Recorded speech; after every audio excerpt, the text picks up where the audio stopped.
Craftubers, drama cinta segitiga yang menyeret nama Inara Rusli, Insanul Fahmi, dan Wardatina Mawa kini masuk ke babak baru yang penuh harus sekaligus tanya besar. Di tengah gugatan cerai yang dilayangkan Mawa, Inara Rusli secara mengejutkan membuka sinyal perdamaian.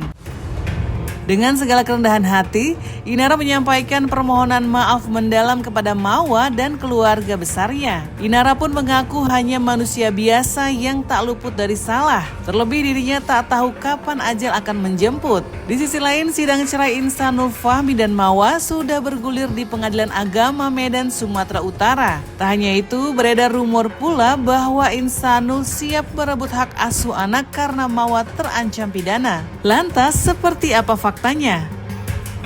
Insanul berusaha dan untuk Mawa peserta organisasi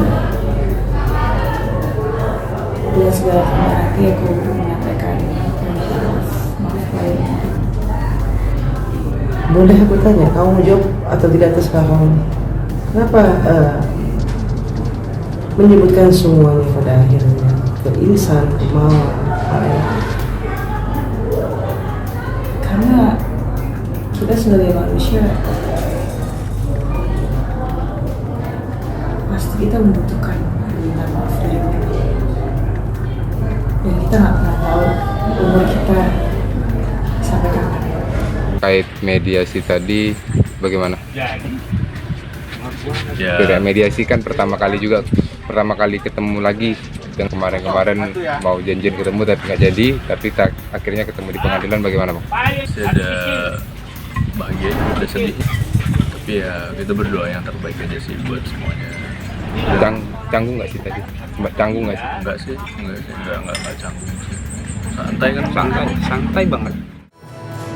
Faktanya, dalam sidang mediasi, Insanul justru setuju hak asuh anak jatuh ke tangan Mawa karena pertimbangan usia anak yang masih di bawah umur. Insanul hanya meminta satu hal, yakni akses penuh untuk bertemu buah hatinya.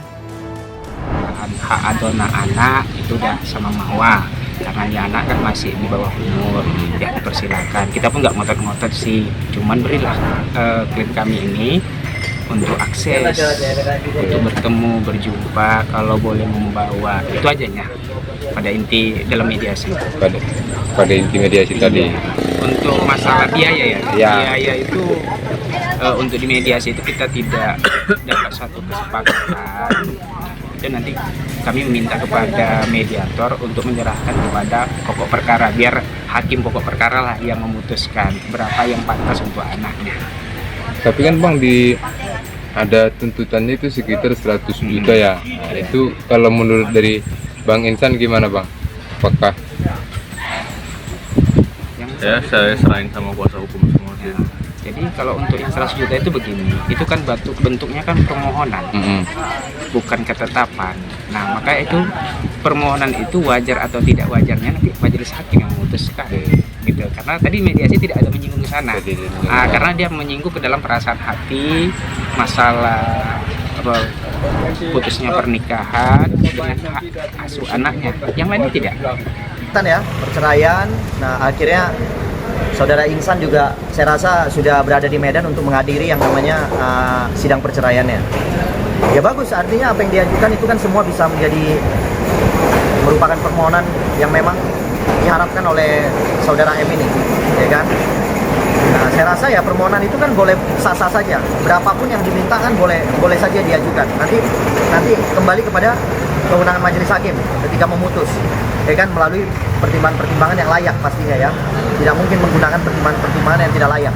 Jadi saya tahu majelis hakim pasti mengambil pertimbangan-pertimbangan yang jelas layak. Jadi nggak apa-apa, silakan. Nah tapi saran saya kepada Saudara Insan, segera selesaikan, segera ke sana selesaikan, ya kan, biar ada putusan. Ya tapi nggak usah khawatir kok, ya kan. Apapun yang menjadi putusan nantinya, ya kan, toh terkait nafkah itu sebenarnya umumnya itu biasa yang kita tahu itu adalah putusan yang non eksekutorial. Artinya kalau diajukan namanya eksekusi terhadap putusan, ya kan, biasanya pihak jurusita itu mengeksekusi uang yang ada di rekening saja, tidak bisa dipaksa. Ya tidak bisa dipaksa karena itu bukan merupakan kerugian material. Hubungan itu ada progres, ada perjalanan yang kemudian akhirnya ya memang harus diakhiri gitu. nggak bisa dipertahankan dua-duanya gitu kan, harus ada salah satu yang diakhiri. Ya kan, dengan berakhirnya salah satu, ya artinya selanjutnya ya kita kembalikan kepada para pihak. Dan itu ya pihak kami ya sudah sebenarnya udah artinya ya sudah pada posisi kami lah intinya ya posisi kami, kita berusaha mempertahankan dengan baik ya.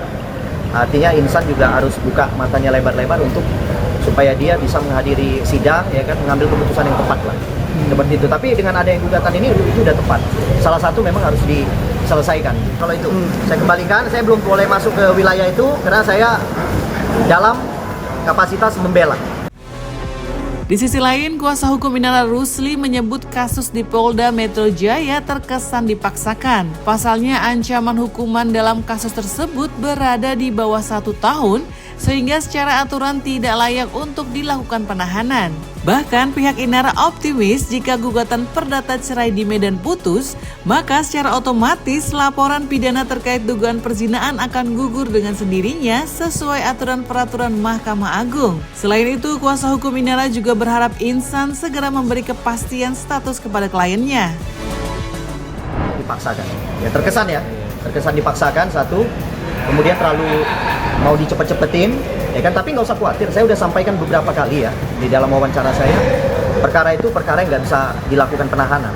Karena kenapa? Ancaman hukumannya di bawah 1 tahun. Nah, sehingga apabila pun nantinya klien saya maupun saudara insan menjadi tersangka, ya kan, bahwa perkara tersebut adalah perkara yang tidak bisa dilakukan penahanan. Apabila dipaksakan untuk dilakukan penahanan, berarti ada upaya-upaya yang memang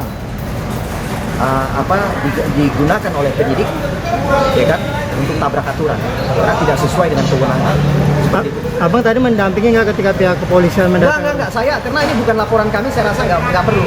Kita memperkenankan kok itu, silakan aja gitu. Jadi kita nggak mau masuk ke wilayah itu dulu karena itu bukan laporan kami. Nah, nanti saya akan dampingin ketika yang laporan kami.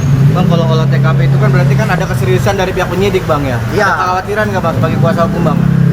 Dan saya sampaikan beberapa kali, laporan ini laporan ancaman di bawah 1 tahun, sehingga tidak layak untuk dilakukan penahanan nantinya.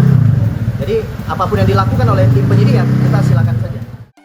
Lantas, akankah permintaan maaf Inara menjadi kunci berakhirnya perseteruan panjang ini? Atau justru hanya ketenangan sebelum badai berikutnya datang menerjang? Nah, kita tunggu saja update selanjutnya hanya di Seratu TV. Sampai ketemu lagi, bye-bye!